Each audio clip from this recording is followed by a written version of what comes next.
Welcome to the breakdown for May 5th, 2020. This is the show where I talk about some of the biggest topics happening around the world right now, find some offbeat news, some fun topics, and just have some fun with you as we break down what's happening in the world.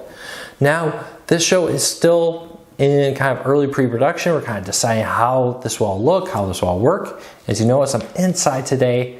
Unfortunately, some construction outside is really noisy in our neighbors, so I had to record in here. I know that audio and video won't be perfect, but hang in here with me as very soon we'll be in the new studio with better lighting and better audio. So hang in here with me. I apologize. Things will be better. But let's dive into it, starting off with some things that happened this week in history. Starting off with victory in Europe. In 1945, this week on May 8th, the European part of World War II came to an end with the surrender of Germany, and as the world raced towards the end of World War II.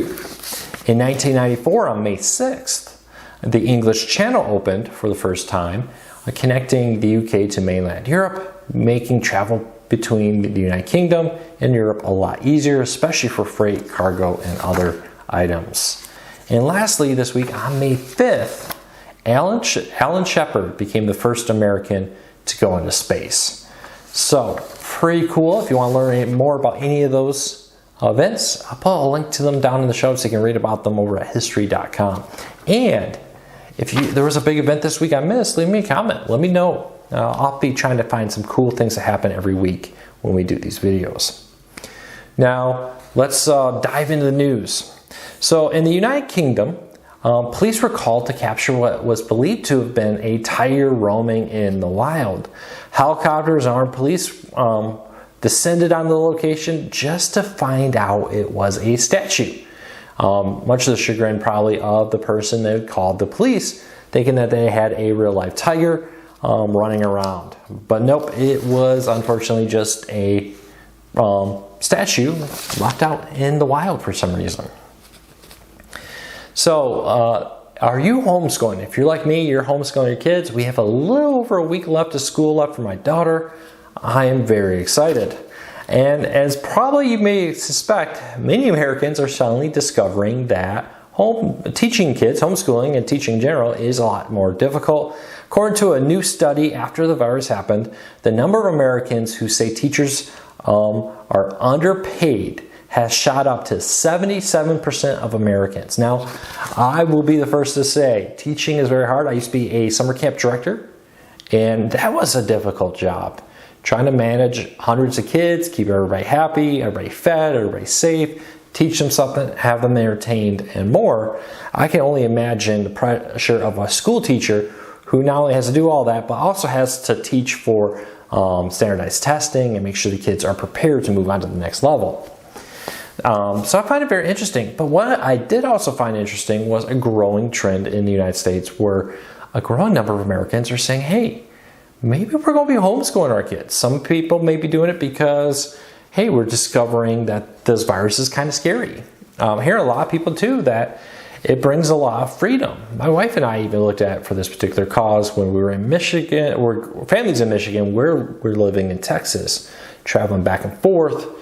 It means pulling kids sometimes out of school because there's a major family event we wanted to attend, and the difficulties of Thanksgiving and Christmas. We often talk about like, hey, if we homeschooled, we could have a lot more freedom, a lot more flexibility to do things like that, to be there, to have family time.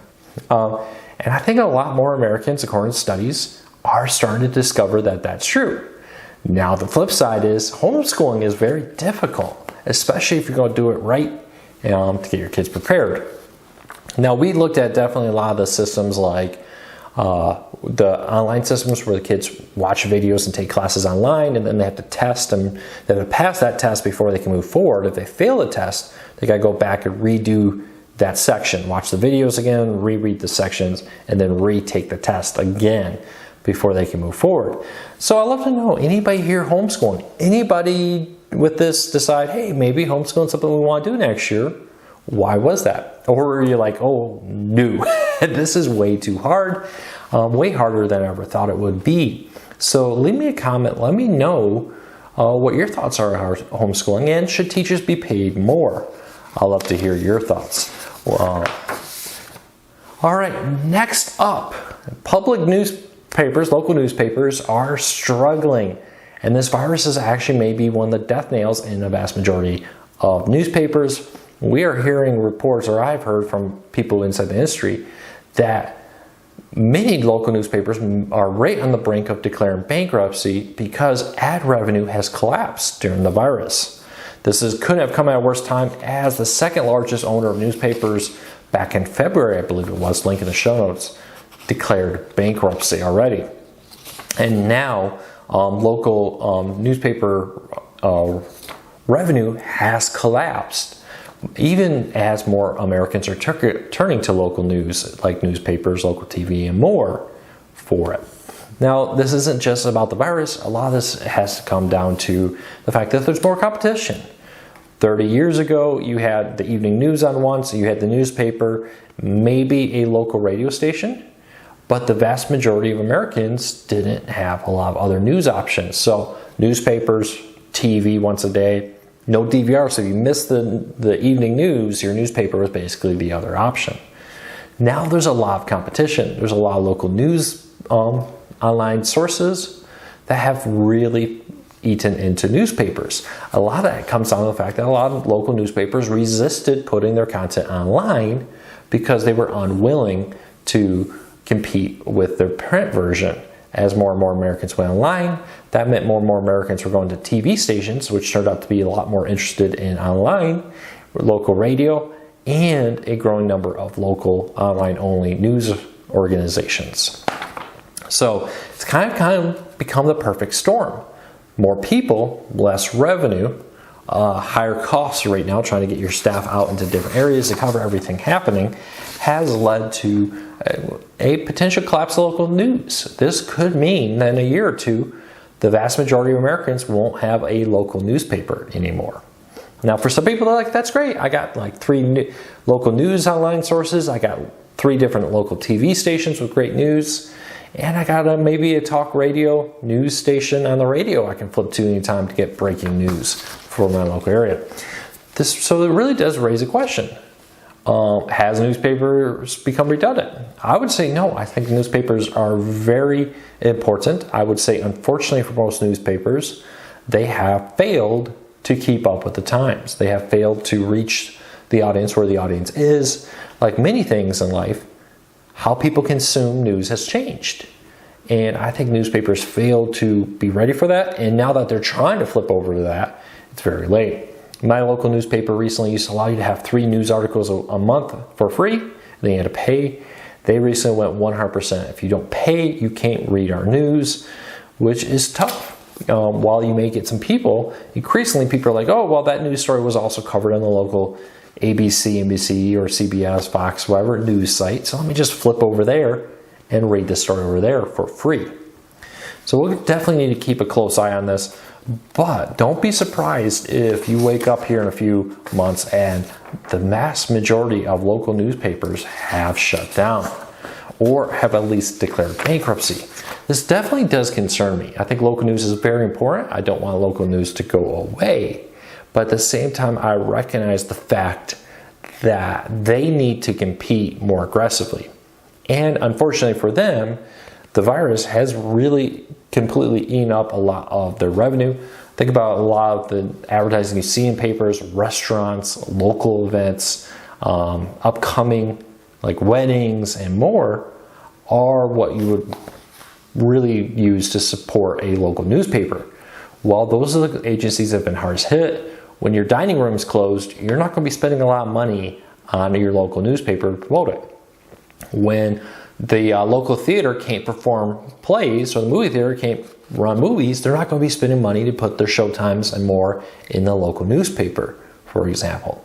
So that really does eat into their ability to be profitable and could easily result in them shutting down. So let me know, is your local newspaper struggling? What are your thoughts? Would you be upset if your local newspaper is shut down? Or would you just be like, hey, you know what? That's just kind of how this works. I get my news other places. If you get it other places, where do you get it? Let me know.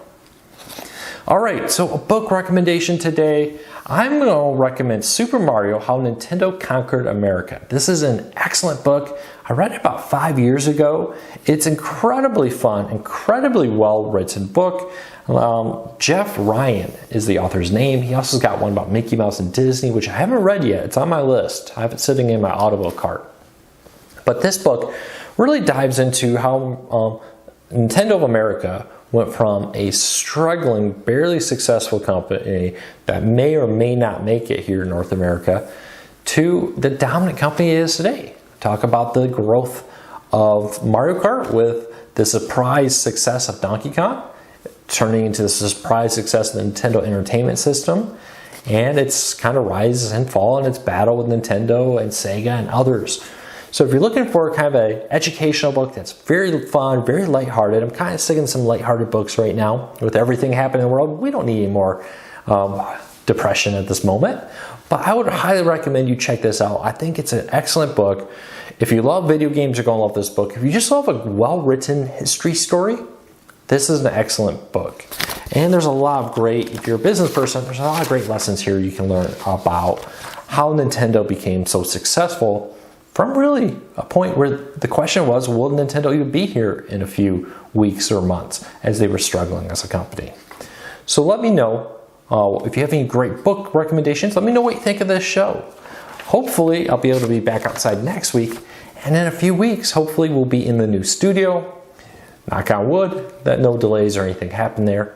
Thanks for your support. Don't forget to hit that subscribe button. Don't forget to hit that thumbs up. It really does help us. I really do appreciate it. We'll be back soon.